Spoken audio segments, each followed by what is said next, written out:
ورحمة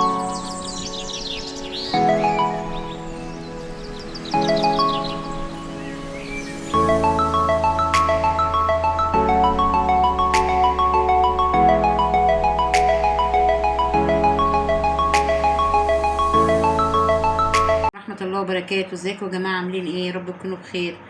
والله يا جماعة انا عندي شوية بامية النهاردة جايين لهم، وقلت اخدهم افرزهم معاكم كده واوريهم لكم. انا طبعا في كام طريقة بتتعمل للبامية. في البامية اللي بيغلوا لها مية وبيسقطوها وبيشيلوها يحطوها في مية ساقعة ويفرزوها، وفي اللي بيعملها كده. فانا هعملها بطريقة معاكم سهلة جدا وما تخافوش منها، وجربوها عن تجربة.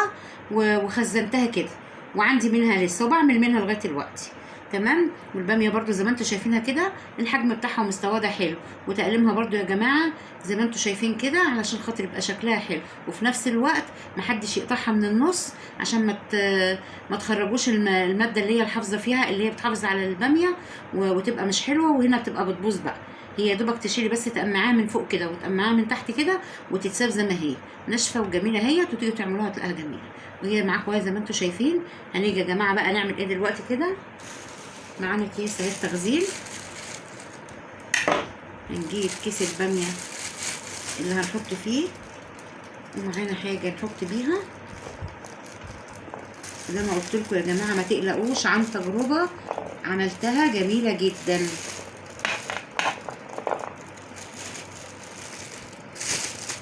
هتعملي الكيس نص كيلو كده، احنا يعني اللي هيعمل مش هيعمل اكتر من نص كيلو. تمام. كمان شويه كده.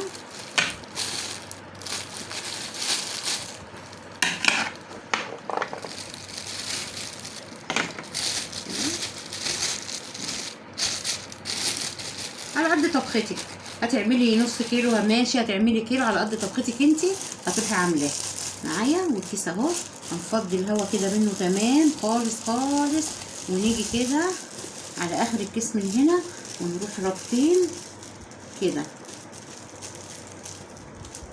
الميزه في كده بقى يا جماعه ان احنا هنيجي نفرز، هنحط مثلا على رف الفريزر ولا حاجه، نقدر نجمعها كلها كده زي ما انتوا شايفين كده. انت عايزه تحطيها اهي زي ما انتوا شايفينها كده. نعمل واحد تاني مع بعضنا. انا يا جماعه فرزت معاكم الملوخيه الخضراء وعملتها برضو، غسلتها وقطفتها وغسلتها وخليتها نشفت تمام خالص، فرزتها على ملايه كبيره لما نشفت مني خالص خالص. وبرضو جبت اكياس وعبيتها بنفس الطريقه وشلتها، ودلوقتي هي في الفريزر خضرا زي ما عملتها تمام، وشكلها جميل جدا. برضو تقعد معاكي من السنه للسنه ما تقلقيش من اي حاجه. ودي طريقه بتتعمل برضو بتسهل عليكي، اللي مش حابب بقى يحط ميه ويعملها بالطريقه التانيه دي. طبعا الباميه بتيجي من السوق او مكان ما بتجيبيها الاول بتتقلم، وقبل ما تتقلم الاول يا جماعه المفروض تغسلوها ماشي، علشان لما تيجي بعد ما تغسلوها وتنشف كده تكونوا مقلمينها اهي. انا جبتها طبعا، عارفه مفيش حد هيخزن حاجه من غير ما يغسلها، فانا جبتها طبعا ورحت ايه غسلاها، ولما نشفت خالص قعدت قلمتها. يلا وكده عملت معاكم كيس كمان اهو، هعبي الكميه كلها وهرجع لكم تاني. وكده يا جماعه كنا عبيناهم همت الحبه اللي كانوا معايا شرطون في الصينيه دول، عملوا لنا كام كيس؟ ادي 3 و3 6 9 اكياس، وما شاء الله عليها والله جميله جدا، مش هتتعبك في حاجه. والطرق التانية احنا عارفينها طبيعي، بالميه المغليه دي وبنشيل ونحط في ميه وتلج وكل حاجه، وفي طرق كتير بتتعمل، بس لقيت الطريقه دي سهله جدا. هتجيبيها من السوق وهتغسلي وتقلمي وتنشف منك، وتروحي حطها في اكياسك وحطها في الفريزر رميها، وتطلعي كيس بكيس وتبقى جميله وتحفه وما فيهاش اي حاجه.